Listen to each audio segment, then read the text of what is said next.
According to the status quo claims, La Roche-aux-Fils is a dolmen, which would make it a burial site. I'm not sure bodies were exhumed from it though, which would mean it isn't a dolmen. I suspect it's a structure where people light fires in and stay warm. The stones would act like hot rocks.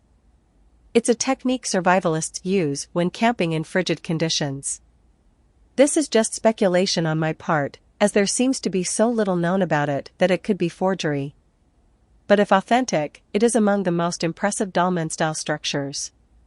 I've come across it before, but it wasn't until I saw this video that I realized how big it was. Click Les Menhirs de Montaneuf for a great resource on images. Not much is known about these sites. No one is doing a good job documenting them in terms of what the stones represent to what priests of the time believed were the cycles. Sometimes we see 19 stones in a circle, which might correspond to the metonic cycle of the moon. As you saw in the above video, there are many stones standing at Montaneuf and some of them look like remnants of thrones. I don't think anyone has provided accurate assessments of these stones seen all over the Iberian Peninsula, Britain, and as far north as Sweden. The Sage Wall, Montana, has become a topic of great interest lately.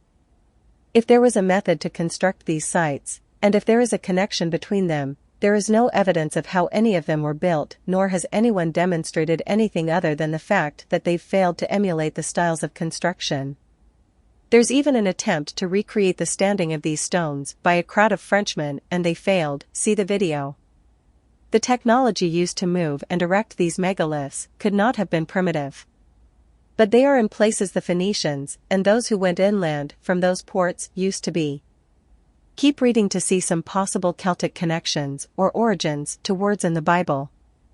Les Menhirs de Montaneuf ought to be added to locations of interest accompanying the Holy Sailors locations. If you haven't read books 5 and 6 of the Spirit World series, you're in the dark with how significant the posts on this Substack are.